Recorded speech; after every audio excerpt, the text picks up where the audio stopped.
Welcome to the live stream, everyone. Sarah is in the chat right now, kind of corralling things in, whether you're watching us live on YouTube or on LinkedIn. We're about to bring Brian Tracy in for a conversation to talk about the 4th edition of Eat That Frog. We'll go into some of the stuff that you may not know about when it comes to Eat That Frog, what's new, those sort of things. I've got my questions lined up, my copy here. And so, again, if you have any questions that you want to ask, or again, can't guarantee I'm going to ask them because I've got my own I want to talk to Brian about. But if you have some, put them in the comments. Let us know that you're here, too. And that way we can kind of communicate with you. I see Janet's here as well. If we get your question, great. If we don't, well, you know, there are other opportunities to interact with us when we have guests, but it's great to see people like Christina and Janet who are part of the Time Crafting Trust community that I foster, but there's going to be a variety of folks here, including the person I'm going to bring in right now. So without further ado, I'm going to bring in somebody who, again, has been in this space for an incredibly long time. And has been somebody that myself and other colleagues of mine that are in the time management and productivity space have looked towards and up to over the many years that we've been doing this. But, you know, I mean, to use a term that is often, he's like the OG, one of the OGs, right? So let's bring him in now. Ladies and gentlemen, joining us in the live stream now, as well as for our podcast recording, Mr. Brian Tracy. Brian, thank you so much for joining us today. Thank you. It's such a pleasure to be with you and to be with our friends who are watching this, because anybody who is interested in personal growth is a friend of mine. So thank you. That's and you know, we've done this once before. You know, I've had a podcast conversation when you wrote the book The Eat That Frog for college students and bringing them in. So we had that conversation. Would have been a few years ago. So it's really great to kind of bring you back in to talk about really the work that kind of you're most known for out of the gate. Eat That Frog. This is the 4th edition. It's updated with new chapter, new tools, and a discussion guide. We will dive into some of that stuff as we get started, or as we make our way through. But one of the things that I wanted to get right out of the gate with you is what was your reasoning behind bringing a 4th edition to light in this moment in time? Well, my publishers, of course, publishers are business people. Business people want to sell books. And this has become one of the best-selling books in the world on time management. Probably is right now. It's sold millions of copies in 55 languages. And we've got a lot of feedback, as you see. We've got a lot of comments over the years. So we decided we would take and incorporate all of the recommendations from all of our readers. And some of them were just fabulous recommendations, and just like shuffling cards, create a new book. And this book is almost brand new. It's probably 50% different from anything that's been written, and better. It normally takes me about 100 hours to write a book. This one probably took me about 200 hours just to rewrite it. Right. Plus we had 3 other writers and editors working on the book, word for word, from cover to cover. So it's really a great book. And the bottom line of anything like this is it has to be a solution to a problem. And the problem, you have to be crystal clear about this in selling anything. But the problem is that people have too much to do and too little time. And they use their time poorly. And as a result, they do not realize their full financial potential. And our job, this book, has triggered the response from all over the world for more than 20 years. The response: this book changed my life. It made me rich. It changed my life. It made me rich. And that's what we want to do with the new edition. We want people to say that the turning point in my financial life was I read this book, and from then on, I earned more money than I ever thought possible. I want to dive into the evolution of the frog, such as it is, because you mentioned right out of the gate, so much to do, so little time. And I mean, we're going to get into clarity and prioritization and that sort of thing. But what have you noticed over the lifetime of your work in this space? How has your personal definition of the frog changed all that much? Has it evolved? Or is it one of those things that's kind of, you know, the idea of this is what hasn't really changed, and yet the environment around it has? Like, I'm just curious about that evolution, if any, of the frog. Well, the key to personal effectiveness for you and for everybody watching this is to do the worst first. In other words, to set priorities and say, if I could only do one thing today, which one thing would contribute the very most value to me and to my company? And whatever it is, you know exactly what that is. It's always the biggest, ugliest frog, if you like. We call it the Hmm. frog because we say that the recommendation is if you have to eat a live frog, it doesn't pay to sit and look at it for too long. Just eat it. And if Hmm. you have eat two frogs, eat the ugliest one first. And the ugliest one is the biggest and most important task, the one you are most likely to procrastinate on, and the one that will help you the most if you do it and then develop the habit of starting and completing your most important task each day. And then it triggers, over time, you've made me rich. It changed my life. It made me rich. I want to bring one of the questions right out of the gate from one of our members that are watching live stream. Her name is Christina. She's a member of the Time Crafting Trust community, and you just mentioned habits, which I think is a nice segue into this. And you do have, there obviously there as you go through each of the chapters. There's one of them is from new habits become a new person. That's one of them. But one of the things that Christina wants to know is thinking about habits.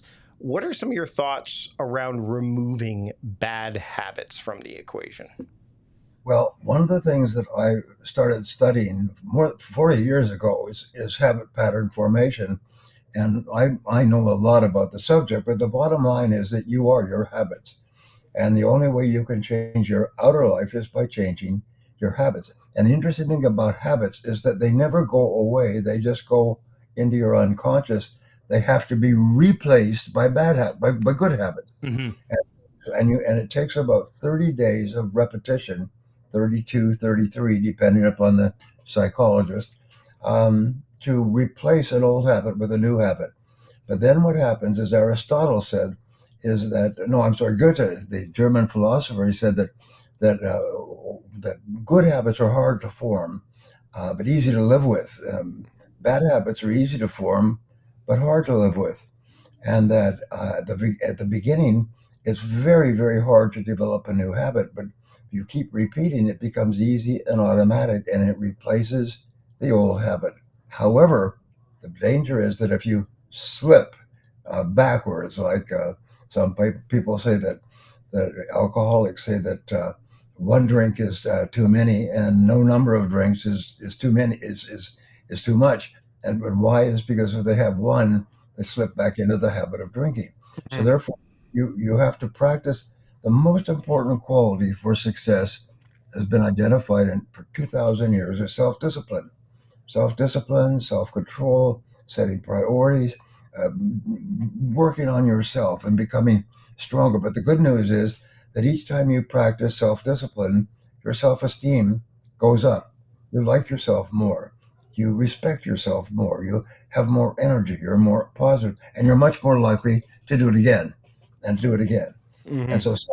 so self-esteem based on self-discipline comes from picking your most important task, starting with that first thing in the morning and working on it nonstop until it's done. If you can do that, then you can do it again and do it again. And by gum, your whole life will change. One of the things I've noticed as a night owl is I've had to flip the script on this a bit. Now, let me explain what I mean by that. So, I don't have the energy early in the day to do the most important thing. So, what I've Right? done is I've kind of, and again, we hear the term life hacks a lot, which, I have a love hate relationship with. But what I do, or at least do my darndest, because that's, I mean, we're human, right? Is I look at the middle of the day when I take a nap, because I do have to get up earlier than I would like. Ask anyone in my community. I would love to be getting up at like 9, 10, and then getting into my day. But I have a lot of people that live on the Eastern time zone, and I mean the world operates in that it is a 9 to 5 kind of world. But what I try to do, and I've gotten better at it over the years, is to take a midday nap, like just that nap to kind of reset myself. So I Yeah. look at that for me as a night owl as that as soon as I get up from that nap, that's the start of my day, and that's when I go after the frog.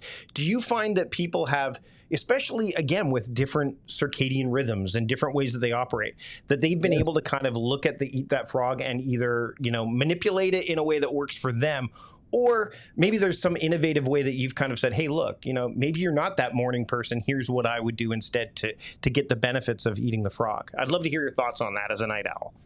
Well, my son David's he's 38, 39. He's married to Paula, and Paula went to Esalen a couple of months ago for 3 days. And Esalen is a sort of a place in the mountains where you meditate and hear lectures and things like that on inner development. So when she came back here, I said to Paula, "What did you learn from these 3 full days of interacting with these other people?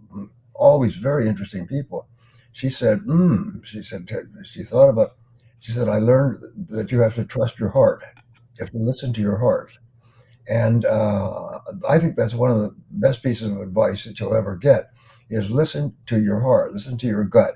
And your gut will always tell you the right thing to do. And you are a unique individual. There's almost 8 billion people in the world today. There's nobody like you, which is probably a good thing.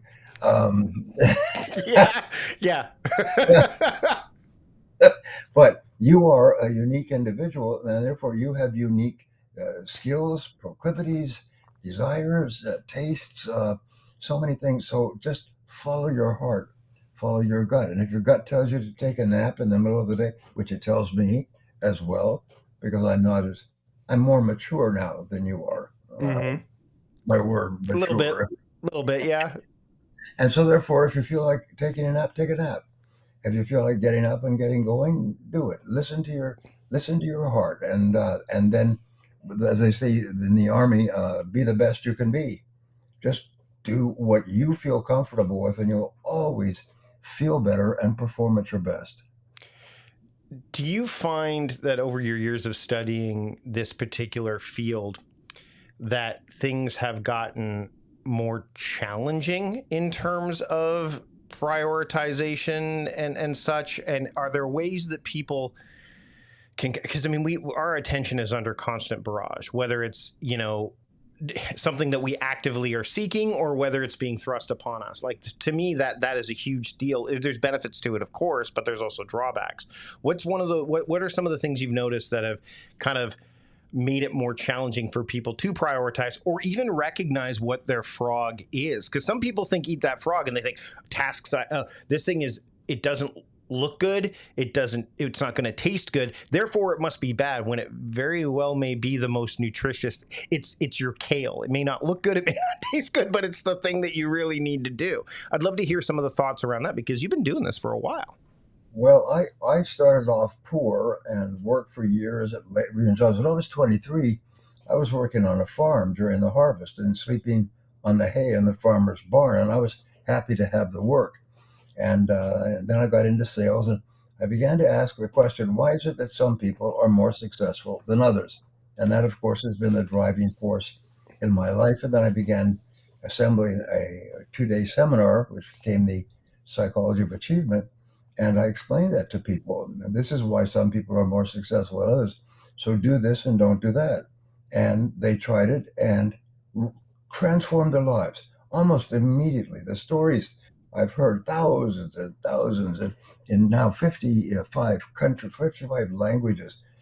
Why is it people just, if you don't, the more you do of what you're doing, the more you'll get of what you've got. Mm-hmm. And if what you want to do is be happy, healthy, wealthy, financially independent, and so on, then only do those things. Now, there's a law which I learned in metaphysics many years ago. It's called the law of control. And the law of control says that your number one goal in life is to be happy. Everybody just wants to be happy. Everything you do is an attempt to achieve or to improve your level of happiness in some way. All behaviors are happiness oriented. A human being is structured so that they cannot do things to deliberately make themselves unhappy. So Right. that, so that being said, the law of control says that you are happy to the degree to which you feel you are in control of your own life. It's a very simple thing, and you're unhappy to the degree to which you feel you are controlled by external circumstances.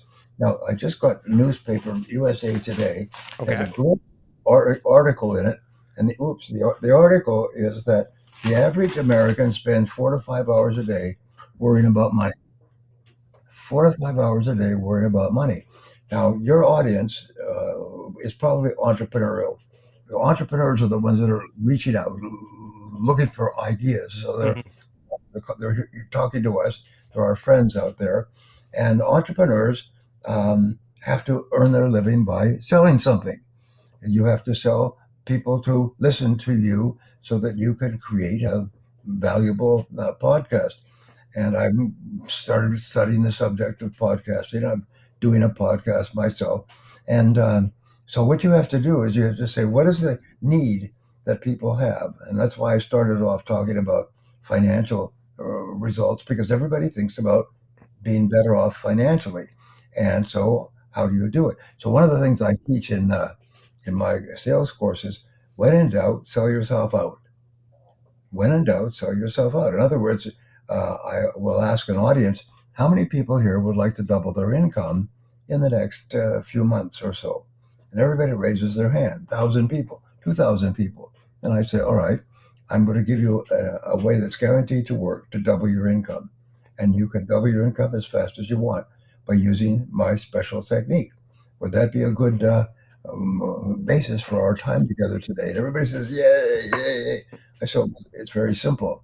According to statistics, research, the average professional business person, salesperson, makes 2 new calls on new potential customers each day.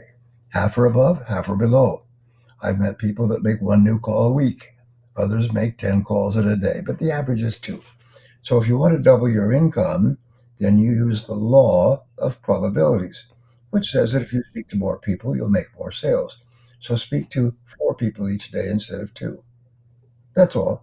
And keep track of how many calls you make on new people each day. Keep track. So every day, you know, if I ever ask you a month ago today, how many new calls did you make? You could whip out your notebook or however you keep it and tell me. And if you double the number of calls that you make, because of the law of probabilities, you'll double your sales. And I've had people come back to me and say, that's a bunch of BS. I decided I would prove to you that's a bunch of hog trot because I've been in my business for 10 years and there's no way you can double your income. I say, this is one of my favorite questions. Look, why don't you give it a try? Yeah. Rather than just give it a try and see, and then pass judgment. And they come back to me live, online, on the street, and they say, I couldn't believe it. Within 7 days of practicing that double your calls technique, I doubled my income. I've never earned so much money in my whole life. I can't believe it. So, one of the reasons why we're together is to help our friends who are listening, to give them ideas that they can use that are proven, practical, simple, and everybody who doubles the number of calls they make doubles their income. And Well, sometimes in as little as 7 days. Well, and I think the other thing that you could tack onto that, if someone's say they're not doing direct sales, but they're putting out product, like the more you put out there, the more you know. Yeah. What's interesting about the feedback you would get from say an individual call, because I do one-on-one coaching and group coaching as well, and there is some of that, is you get the immediate feedback. The harder thing is when you're selling like say a digital product or a piece of art or whatever it is, because we have a lot of people that also listen. They're not just entrepreneurial in spirit, but they're also transitioning from say their full-time 9 to 5 kind of job, and they're like, okay, I'm kind of winding down and I want to keep doing stuff. How do I do it? So they're kind of investing in some of the hobbies, and they want to turn them into something that can maybe bring in a little bit of money or more. And so, but one of the things that they find that and I've heard this from multiple people, is they get caught and they don't get the immediate feedback, right? So they don't get the feedback externally because they put it out there and they just wait. And I've run into this. You make content, you write a book, you put it out there, it's out there. It's no longer really, quote, yours. And you've got to kind of, your job at that point is to market it, like to your point. But this also leads to the question I have about the distinction between quantitative, which you touched on beautifully, and the balance of qualitative. So what I mean by that is, I have found in over the 15 years I've been doing this is that there's been such a focus on quantitative. Like, let's get to inbox zero. If we check off as many boxes as possible, boom, I've been productive. Which, I mean, of course, Eat That Frog kind of puts that main thing first. So how have you been able to kind of not only keep that balance of quality and quantity at the forefront of what you're doing, but encourage others not to forsake necessarily one for the other? So in other words, just make a bunch of stuff, but don't focus on the quality of it, or really work on this very one specific thing, but all of a sudden you've only made, it's like the Harper Lee thing where Harper Lee wrote one book. It luckily was a huge success, but other than that, like one thing, and you know, it's very rarely that you do one thing of quality and boom, you don't have to do anything else. So how have you been able to keep that balance, and how do you encourage others to keep that balance between quantity and quality? Well, Abraham Lincoln said that the key to success when he was coming up as a poor boy and working on a farm is hard work.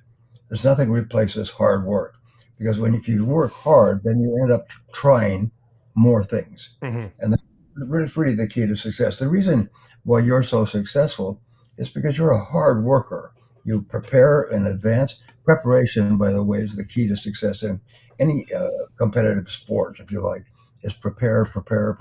But you work hard to prepare, to do your research, to find out who you're talking to and what they've done and what would be of interest to people. But the most important thing you have, your quality, from my point of view, is that you're concerned with helping people to improve their lives in some way.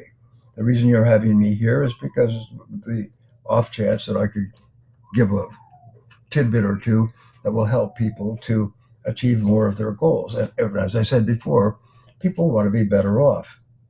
One of my favorite examples is Jeff Bezos of Amazon. Mm-hmm. Was it for one brief shining moment the richest man in the world? Now he's only two or three. He makes about $3,000 an hour. Some say a minute, but he's got a $1 trillion company. And he started off by borrowing some money from his parents and driving out across the country to Seattle and then starting to sell books online. And this was at a time when everybody thought that the internet was just like Facebook. It was just a place you communicated with your friends. Yeah. He said, no, this is the greatest sales vehicle ever determined. They said, no, it's not for sales. It's for fun and communication. He said, no. And so he said, now what could I sell where I didn't have to have any inventory? And it was books. So he made arrangements with the sellers of the best-selling books. If I'll take the orders and I'll pay you, and you ship and you fulfill the orders. And they said, okay, because they all want to sell books. And so somebody else came along and said, can I sell my product on your site? And he said, sure. Now they have 300,000 companies that sell products on the Amazon site. They have $1 trillion business. And Jeff Bezos is passionate about customer service. I just read an article on him yesterday. He said it's the most interesting boss he ever worked for in his life. The guy's just passionate about serving customers well. And that's the key to great success. If you want to be, if you're married, your most important customers are your family members. And so what you do is you do everything possible to make them happy.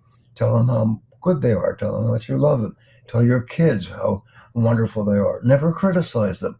Tell your wife or your husband that you love them every single day. I mean, just make them happy. And there's a wonderful thing. It's called the law of reciprocity. The more you make other people happy, the happier you'll be. The more you serve your customers, the more money you'll make. Well, the one thing, speaking of Jeff Bezos, one of my favorite stories is the famous coffee that him and Jim Sinegal had, who was my old boss back when I worked for Costco, and the coffee in Bellevue at a Starbucks where Sinegal said to Bezos, like, you know what, you might want to try a membership model. Like, memberships could work. And Amazon Prime was born from that conversation. And so again, you don't necessarily know where your best ideas are going to necessarily come from. They might come from up here, but it's that interaction, it's that connection with people. And I wonder if in this world that seems to be speeding up. And COVID was like a very interesting, the whole COVID era was very interesting because things slowed down, but they didn't stop. And everything, I wouldn't say everything seemed okay, but the world didn't blow up per se. Like, it wasn't like we had to keep it spinning at that speed to keep the world going around. It still did. We found other ways, remote work. I mean, you and I speaking remotely, that happens way more often now in 2025 than it did in 2020 with people, right? Because it's familiarity and it's how you kind of can connect with people. So in a world that is trying to speed back up again, and it's trying to do it, it's quite interesting. I was going to say hilarious, but it's really not hilarious to watch it try to get back up to that speed it was pre 2020. I'm seeing some of the like, whoa, slow down. Like, we can't ramp up that quickly. I'm wondering, for some people, maybe those frogs are maintaining connections. They've lost sight of some of that stuff. I wonder what your thoughts are on kind of the speed that we're ramping up to, and how it may kind of cause issue with, hey, I'm not connecting with the right people. I'm just focused on, again, just checking off those boxes. What are your thoughts around like what's changed or where we may be heading? Well, the 80-20 rule applies to every society. 20% of people earn 80% of the money, have 80% of the best cars, the nicest houses, biggest bank accounts, and so on. 80% do not. 80% are worried about money. Like this article from USA Today, they worry about money 4 to 5 hours every day. Every day. They wake up and they talk about it, and they go through the day, and they go to sleep at night, and they stay awake. That, that Bob Newhart skit where he says, "Stop it." Have you ever seen that? Yeah. Yes. If people are complaining, he said, "Here's the solution." He's a psychologist. Said, "Stop it." People said, "What?" I mean, that's the solution to my whining and crying and all my problems. Well, each person wants to improve the quality of their life. Your job and my job is to help to do it. So when I talk to my audiences, and I've spoken to almost 5,000 audiences in 64 countries, millions of people over the years, as I say, a very simple thing. I said, wait a minute, I just lost my track for a second there. Just the connecting with people and the speed that we're at and where we might be heading. What I tell them, like you, I say that there are 3 critical factors, 3 C's of success in life, the 3 C's. C number 1 is competition. Is you have to identify who you're competing against, because there's an enormous number of other people who all want to improve the quality of their life through work and income. Number 2 C is competition, and number 3 C is competition. And therefore, you have to compete. And how do you compete? You serve people better. You give them more of what they want and need and are willing to pay for than anybody else. You will be surprised at this, but there are other podcasts available for people to tune into than this one. Yeah, I'm well aware. So how do you get people to listen to you rather than to someone else? And the answer is you give them more of what they want faster. And they say give them what they want good and hard. And you need to be selfish for your listeners. And you need to say to your listeners that they are hungry for something. And the number one thing that you service is self-improvement. They want to become better. They want to have better lives, better family, better health, better income, better everything else. Your job is to help them by giving them things that they can do to accelerate their speed toward the things that they want. And they will then say, well, where can I learn more good stuff faster?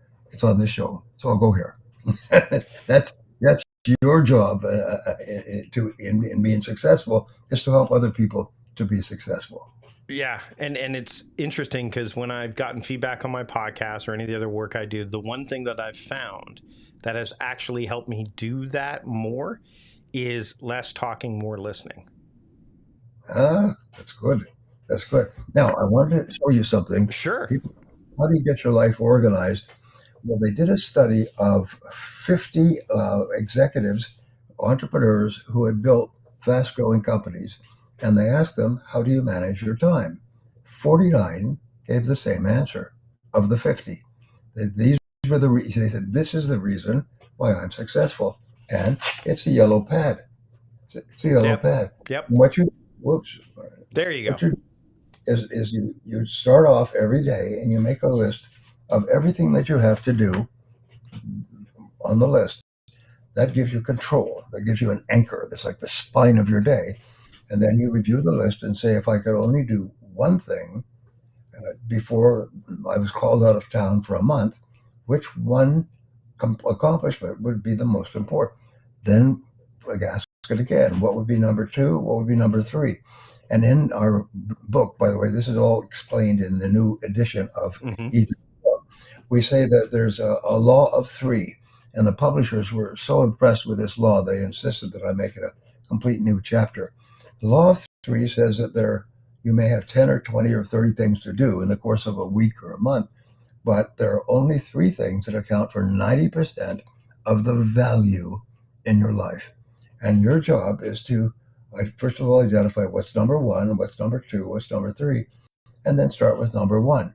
Now, that sounds like a very simple technique, but this is what causes people to say, you changed my life. You made me rich. I couldn't believe how powerful that was. So I just got better and better at doing the two or three things that contribute the most value to my company, my customers, myself. And I've never earned so much money in my life. People tell me they increased their income 5 and 10 times in a year just by focusing on the most valuable thing that they could do for the people who determine their income. And it's a very simple concept. And then what we do is we teach you how to develop that as a habit in the book. Is we get to the point where it's automatic. You breathe in, you breathe out, you do the most important thing. And your productivity doubles and triples. But here's the most important thing. When I started to study the psychology of success, if you like, and I've got a book coming out on that next year. Um, what I found was that success comes from liking yourself, I mean, from self-esteem. The more you like yourself, the happier you are. The happier you are, the more energy you have. More energy you have, more focused you are, more cheerful you are, more positive. More people like to be around you and buy from you and buy again and recommend you to their friends to come as well. And so self-esteem comes from accomplishment. If you start and finish a task, an important task, you feel happy. You have more energy. You're more cheerful. You know, you heard the old saying in poker. They say the losers say "shut up and deal," and the winners say um, "laugh and tell jokes." And Yeah. the losers say "shut up and deal." So when you're a winner, when you're accomplishing your important task, you laugh and tell jokes. You're a happy person. You like others. They like you, and which causes them to buy from you. Number one reason why people buy your product or service or come to this podcast is because they like you. Well, It's pretty. I want to touch on something before we wrap up because I think, and I want to. There's a few. I mean, the discussion and action guide I think is a really interesting because that's a new addition to the book as well. Yes. But one thing as I'm seeing in the chat and stuff, and I want to address this is, and Dawn brings it up as well. But for some people, like in terms of success, because you brought this up quite a bit, and it's quantitative, so I get it. But when it comes to dollars, right, and money, and so on and so forth, there's for some that can be, and I've come across this, it could be a bit off-putting. Like the idea of you make more money, you make more money, you make more money, and believe me, I have to earn a living, and all that stuff too. Especially being in Canada, and I know what that there's that commonality because aren't you originally you're born in Canada, you're in the U.S. now, but was it Toronto area, wasn't it? I was born in Prince Edward Island during, PEI, right. and then Toronto, and then Mm-hmm. my family, when I was 8, moved to California for 8 years, and then moved back to Vancouver. So Are you in I, Vancouver now then? You're in Vancouver now? I'm in San Diego. Okay. Thank you. I'm in Victoria. So not terribly far. I was originally from Hamilton. But Yeah, my uh, brother lives in Victoria. Oh, he does. I mean, again, it's a place where I think it's where a lot of Canadians end up, where they're like, okay, it's like the game of life, and it's the end. It's like that thing at the end where it's like, all right, we finally got to a place where there's no snow. Good, we're here now. But for those that I think it's important to distinguish the idea of, number one, when where the idea of success and happiness isn't always measured monetarily, right? And I think that that's something that you've even alluded to, the idea of you're going to be happy or you're going to be this, the sitting and laughing, the poker player sitting and laughing, as opposed to, but I mean, I understand. Is it because it's so quantitative and it's something that people can, it's again, inbox zero. Oh, I got through 363 emails today, therefore I was productive. Well, you checked off 363 boxes, and how many of them actually mattered? So can we, like, in terms of success, when someone doesn't look at money as their success, I'm not saying that you do, just how does eating that frog, like, help them in terms of that? Like, I'm guessing their currency would be happiness then, right? Or contentment. Yes. Well, when people downplay money, I remember a good friend of mine who teaches finances. People come up to him at a seminar and say, "Well, I don't care much about money. You talk about making a lot of money, but I don't care about that." He said, "Oh, you're broke, are you?" Yeah, there is that. I'm not going to deny that. There are people there is that can be there as well, for sure. And every time he says this, they go, "Ah!" And how did you know that? How did you know that? Because people who don't care about money are broke, and people who care about money, it's like your health. If you want to be really healthy, you have to eat right, you have to diet, you have to exercise, you have to do all those things. But if you don't, then your health will not be optimal. Mm-hmm. And it's the same. So that's why I sell. When in doubt, sell yourself out. Yeah. When in doubt, if you're not happy with your current income, which 80% of people are not, they worry about it 5 hours a day. If you're not happy, then change it. Yep. Earn more. Earn more. Well, how do you earn more? Well, first of all, you start to think in terms of how can I make a greater contribution? How can I serve people better? How can I offer them a product or a service, or do my work better, faster, cheaper, or more efficiently, so that people willingly, eagerly pay me more? And 80% of people are unfortunately passive in this area. They get a job, they hang out with other people. Do you know that 50% of work time in companies is spent chatting with your friends? 50%. That's on average. The other 50%, they waste most of their time. Whereas smart people, they come to work, they plan their day, they pick their number one task, and they start on it immediately. And their favorite motto is back to work, back to work. Mm-hmm. And instead of the boss having to come out and say, "Come on, let's guys, let's get back to work. Come on, everybody, let's get back to work. Come on, back to." The boss has to say that several times a day, because other than that, they sit around and BS. So if you want to be successful, the first thing that question that changed my life was when I was struggling. I said, "Why is it that some people are more successful than others?" And I made it a lifelong study. And once I figured it out, I did it. I did what other successful people do. And if you do, the great law, according to Aristotle, is the law of cause and effect, is that for every effect, there's a cause. So if you want to earn more money, then find out who's earning more money. And they started off behind the eight ball. Everybody starts at the bottom. Find out who's in the top 20% and ask them, how did you get to where you are? What books did you read? And you know what? People who are so busy because their lives are active will stop and they'll tell you. For example, I'm going to ask you a question, which is Sure. a question everybody should ask. If you could just recommend one book to me, not my books, but if you could just recommend one book to me, what one book would you recommend? The first one that comes to mind is The Go-Giver by, Good. The Go-Giver. Yes, and I know that book. I think I have it. But you know what I It's a would do? sales book too, but it was one that resonated heavily with me because of the way that he actually presented it. It was a parable, but the way that book resonated with me, I'm like, it made me feel like I could do it because I've always felt that sales was kind of sleazy, right? Like that was just the what I had in my head. But when I and actually it was the audiobook. When I listened to that book, I'm like, "Oh," and it was just a reframe. And that's what did it. And so, you know what I'm going to do now? As soon as we finish talking, I'm going to turn to Amazon and order the book. The book will be here probably later this afternoon or tomorrow at the latest, and I'm going to read it. So, what I do is I make a habit of asking intelligent, successful people, what one book would you recommend? And everybody has an answer. And sometimes just one part of that one book change your life forever. It'll Yep. open your eyes. You'll do something different. It changes your attitude. You could say, after I read that book, I doubled my income. Why? Because I was really focused on helping other people. And if you focus on helping other people, the money will come. What do they say? Do your best and the money will follow. Mm-hmm. Well, yeah. So Yeah, serve other. yeah, yeah, something along those lines. But yeah.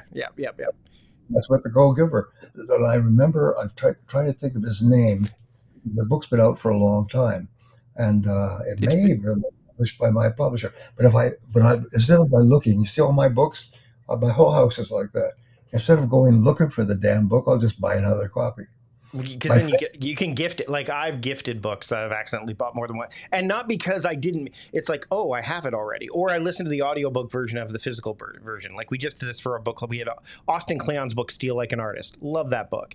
And one of the things he says in the book is, give this book to someone when you're done with it. And I think that that's a real, because if you loved it, and I do, like, here you go, like this you can learn. And if you give it to the right, again, to your point, if you're talking to someone and you can see they're engaged. And here's the thing, I only hesitated to say that book because there are so many, but I went with again, you said trust your gut. The first thing was that was the first book, right? So well, again, trust your gut. my friend Jim Rohn used to say that it's not the cost of the book. People think, well, I'll think about it for a while. You don't think about buying a book. You just buy it like a switchblade. You buy it instantly and put it aside. I'll have that book on its way to me before you have a cup of coffee, because I want. And I'm not going to read it the day I get it, Mhm. but I want to have it available at my fingertips. And Jim said it's not the cost of the book. The people think, well, how much going to cost, $10 or $20? No, it's the cost of not knowing what's in the book. It's the cost of not knowing what's in the book. Mhm. I remember 40 years ago, 50 years ago, my brother, I said, what book would you recommend? And he said, this book. So I bought it, and it changed my thinking forever, for the rest of my life. And it's about metaphysics and positive emotions and all kinds of neat stuff.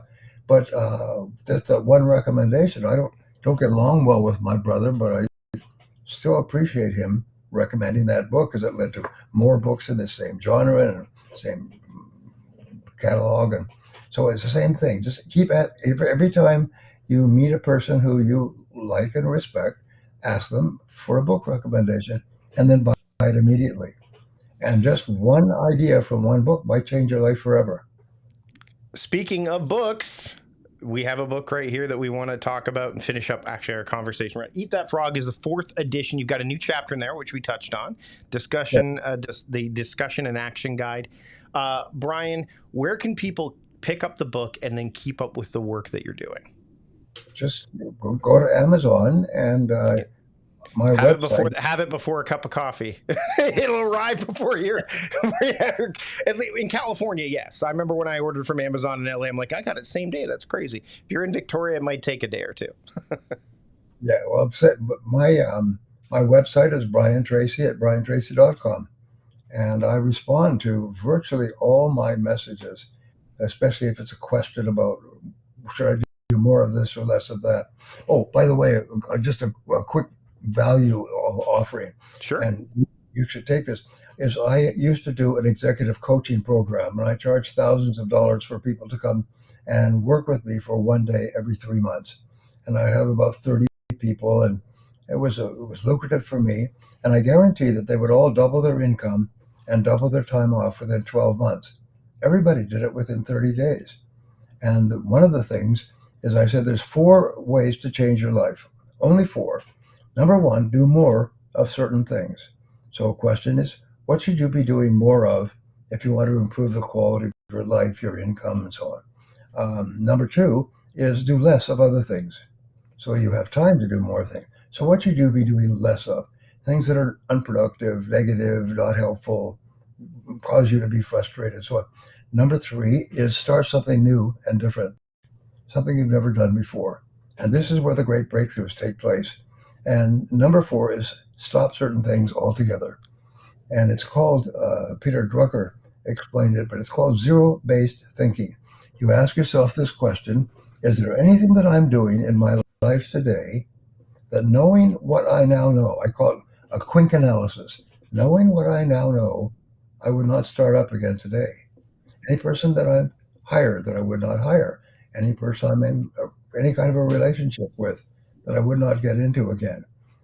And listen to your heart, and your heart will tell you. And all your sources of stress, negativity, unhappiness, frustration, shortened life, and so on, come from continuing to stay in a situation that, knowing what you now know, your experience, you would not get into. So those are the big four: more, less, stop, or start. And give yourself your whole life and say, where am I not happy, or a little bit frustrated, or displeased, or you think about it, it keeps you awake, and so on. Just say, I'm going to stop doing that completely and walk away. Walk away from a job, walk away from a bad relationship, walk away from a bad investment. I mean, just listen to your heart, and your heart will always guide you to do the right thing. Brian, thanks so much for taking time to have a productive conversation with me today. It's a pleasure. It's a pleasure. And thank you very much for our friends out there. Remember that wonderful little line: the best is yet to be. The best is yet to be. Everything up to now has just been preparation for the incredible life that you're going to live in the future.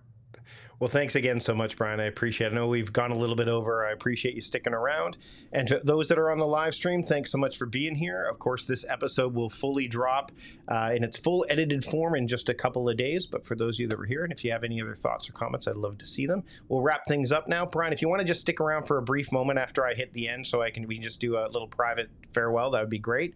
Thanks again to everybody for being here. Tim, Janet, Sarah, of course, for monitoring things, Dawn in the chat, Jackie, who is a member of my Time Crafting Trust premium community. She picked up a copy of your book. She ordered it from Amazon. So there you go. Right out of the gate. So thanks to everybody for being here, and we'll see you next time. Cheers.